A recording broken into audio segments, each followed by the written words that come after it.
The Xenobiology classroom on the orbital station Krill hummed with the usual low-grade chaos of a dozen species trying to learn together.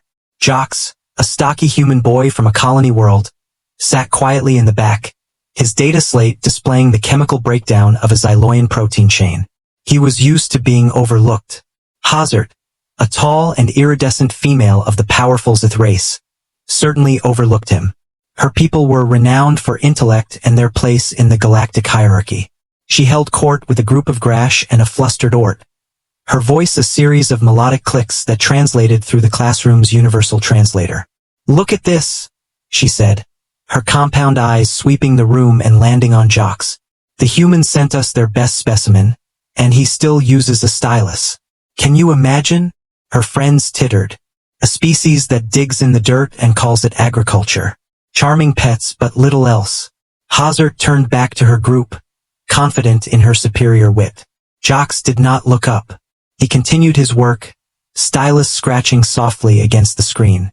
A few nearby students, a pair of furry telly, shifted uncomfortably. They had learned that a quiet human was not always a dull human. But Hazard, secure in her species' age-old dominance, felt no such caution.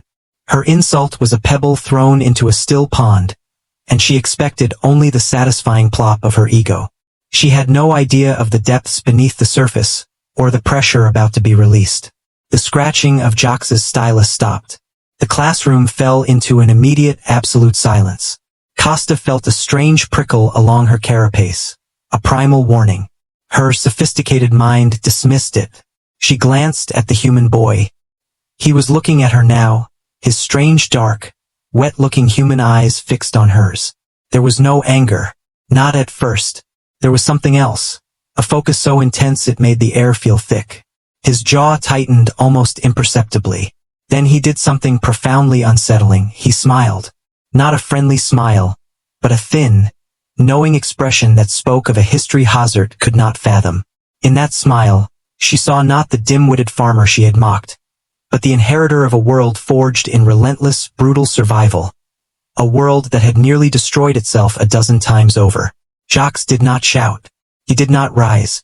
He simply leaned forward, placing his forearms on the cold desk. "The universe has a sense of humor, Quizerta," he said, voice a low rumble that needed no translator. "You Zith navigate by gravitational waves. You feel the ebb and flow of mass as easily as we see light. Is that right?" Defiant, Hazard nodded. That was the core of her people's pride. "Then tell me," he continued, the smile never leaving his face, "what do you feel right now?" For the first time, Hazard did as he asked. She extended her senses, tuning into the gravitational murmur of the station, and what she felt froze every segment of her body in terror.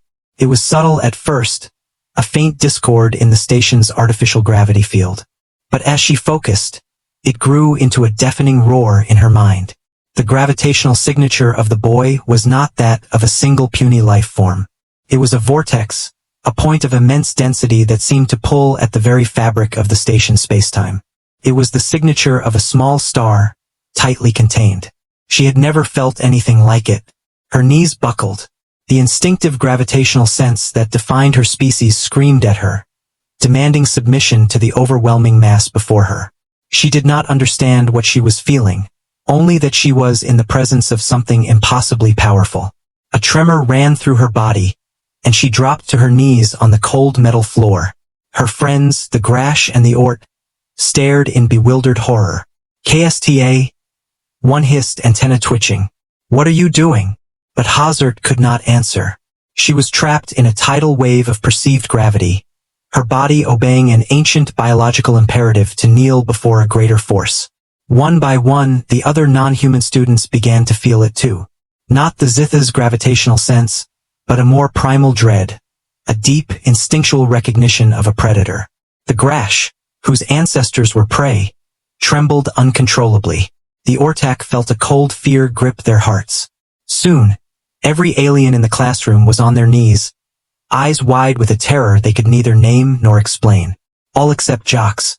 He remained seated, his human smile now tinged with profound and ancient sadness. He had not moved. He had not threatened. He had simply stopped hiding. The classroom door hissed open, and Instructor Thal, a venerable Molterin with 4 thoughtful eyes, surveyed the scene. His primary eyes widened in shock at the sight of his entire class prostrated before a human boy. His secondary eyes, however, were fixed on Jocks, assessing, understanding. He had seen this once before, a century ago, on a frontier world. "Jocks," he said, calm and even, "that is enough." The invisible weight vanished as if a switch had been flipped. Students gasped, some collapsing fully, others scrambling back to desks, faces masks of confusion and shame. Hazard remained on her knees, worldview shattered. For the first time she saw Jocks clearly, not a pet but a person. Jocks looked at Instructor Thal, expression unreadable. "I was just answering a question, sir." Thal nodded slowly, antenna drooping.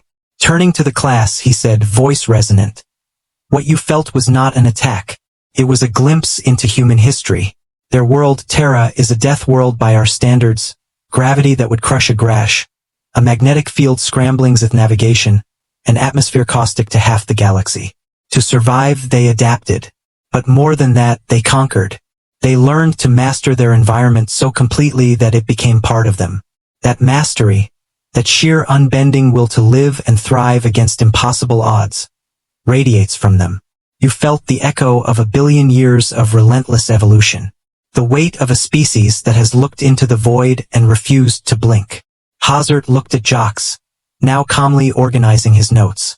The fear was gone, replaced by a dawning, humbling realization. Please follow my channel for more videos. One click from you can change my life.